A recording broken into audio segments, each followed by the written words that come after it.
right. Good to get a win. I understand it's a preseason win. I thought the crowd showed up as they always do, and great to see them out here in preseason. Certainly heard them when Damar made one of his tackles there, which was awesome to witness and to experience overall. And I thought there were some good things. I thought we showed moments of our standard that we hold ourselves to. Not enough, though. Right? We've got to be more consistent, starting with penalties, more disciplined, pre-snap penalties, because it hurts you. Hurts you field position-wise, hurts you when you have a team in second and long. But I thought there were moments also where we did some good things. I liked how we ended the game on offense in a 4-minute drive. So I thought, again, flashes, moments, just not consistent enough, so we go back to the drawing board. But injuries for you guys, Tommy Doyle, as you probably all saw, with the same knee. I don't know. I don't have any bird for you on that. And DJ's going to get a CT scan here later this afternoon or this evening. So that's all I have for you. How did things go in terms of the new/old part of your job description and calling the defense? Yeah. Yeah, it was fun. It was fun to be back out there and kind of rolling up my sleeves a little bit and still working through the communication piece. Preseason game a little bit different than a regular season game, but we'll go back just like we do with the players and evaluate that and talk about some areas that we've got to improve on. And so it's just kind of the getting on the same cadence and when I'm going to be in certain spots and when I need information at times, and making sure that information is readily available when I need it, because I'm back and forth in between series there. So, but overall pretty good. There weren't a lot of situations today that came up offensively, really, even though we were talking about some things. So yeah, it was pretty good first game. You mentioned the fourth inning already, but what was it like watching that for Damar, both from a football standpoint and also an emotional standpoint, knowing all the work that it's taken for him to get back to that? Yeah, I don't really. I mean, I'm sure there's other preseason games today. I focused just on our game, and there were some yesterday as well, and the day before, I believe. And what we just witnessed, to me, is remarkable. It really is. It's a true sign of a young man's courage, and obviously everyone that helped him get to this point. I know there's a football game going on out there today, but I mean, truly remarkable display of courage and strength and faith. Had a chance to communicate with Damar a little bit last night, and he assured me he was ready to go and was going to trust in his preparation and God, and I think that shows a lot about who he is. Can you talk to us some about feeling all the different feelings, nervousness, also that it was fun? What about for you when he goes on the field? What feelings were you going through? Yeah, well, I had a chance during what we thought was going to be a weather delay in warm-ups there to be around our docs, and so I was just kind of sitting near them, and I said, hey, you're going to watch them, right, extra close today, and they assured me they would, and it's hard for me to do that. I certainly watch him when I can, but I know he's in good hands with our docs as well. Coach, Osiris Thomas hit the nod today. What led to that, and how would you rate his performance? I'm going to give you one of the standard answers. I need to, when you're talking about interior line play in particular, it's hard to see, with the naked eye out there, and but good to see a young player get an opportunity, and we were trying to do that with some other young players as well. And now we go back and look at the film, and it's the first time, and I think that's hard, right? It's an opportunity, but there's a lot that goes into that, nerves, so that sometimes they can get the best of you. But really, it's where we go from here, where he goes from here, and what you do with it. Without looking at the film, Sean, how would you assess your quarterback play from Kyle and Ben? Yeah, I thought it was kind of hot and cold at times. I thought that we moved the ball at times, and then we stalled out, or we weren't more than anything probably productive enough on early downs in the first half, and then in the second half I felt us a little bit better moving the ball on a more consistent basis. Matt getting the ball out, I thought he got into a good rhythm, and my hat goes off to him. Where do you stand on that right now? Do you view that as sort of an open competition right now behind Josh? Yes. Yeah. What went into this with the plan to take Dane out after just one series? Was it the interception that kind of led to Yeah, just wanted to get a good feel for a good look at Christian and Kyer there, two young players, and Dane made a nice play and took the ball away, and trying to get a good long look at Christian and Kyer. I think they got close to around 30 snaps each. Sean, the decision to have Damar blitz, was that situational or was that by design?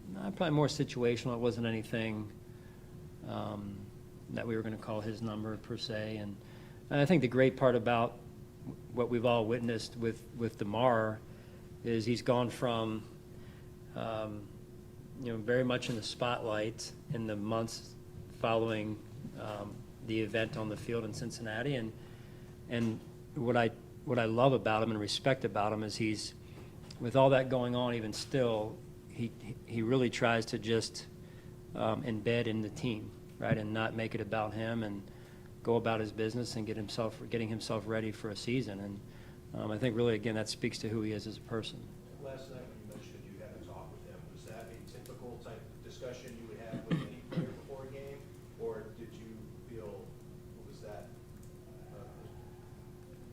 particular because of? Yeah, I just wanted to check in. We do it from time to time, but in this case, listen, I care about the players as people first, and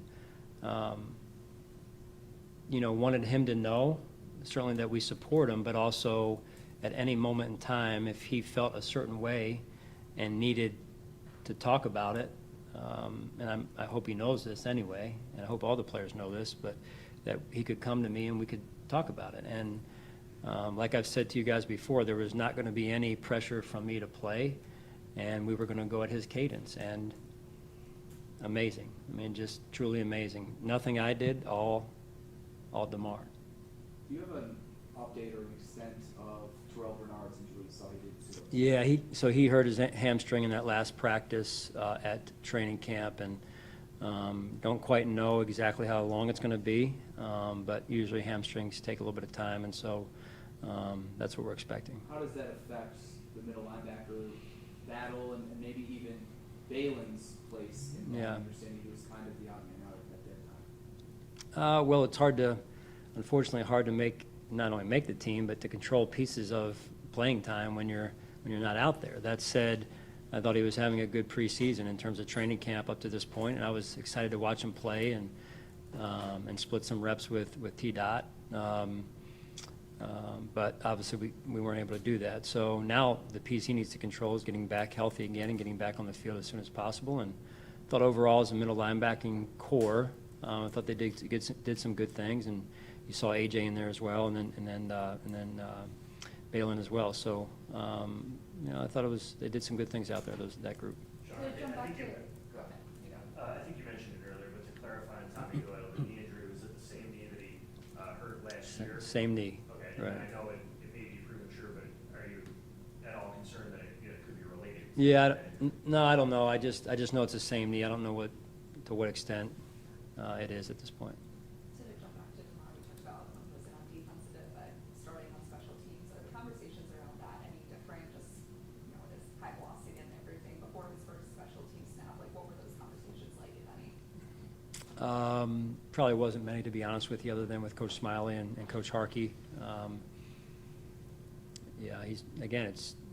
That's again what I mentioned earlier, is he's just done a phenomenal job of, hey, I'm one of the guys on the team, and again, I think that speaks to his character.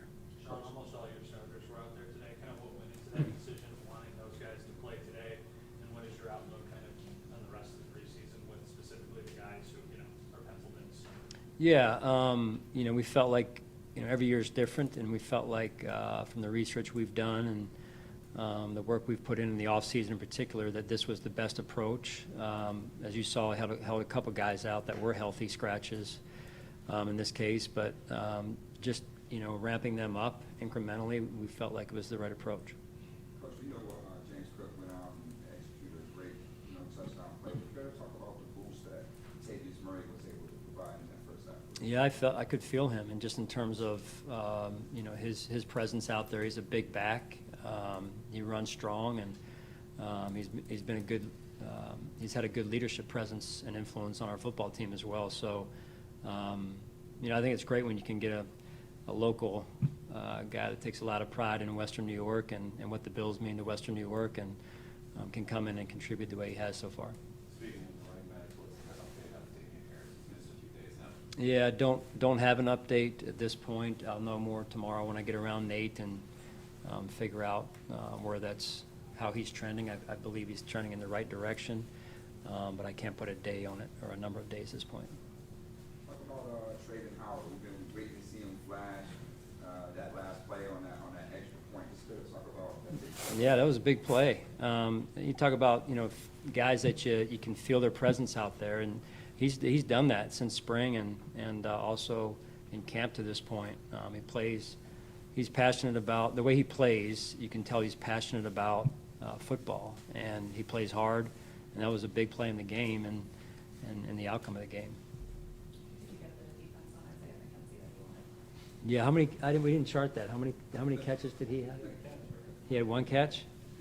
Is it? Somebody have stats for me? Yeah, it was 3 for 20. 3 for 20.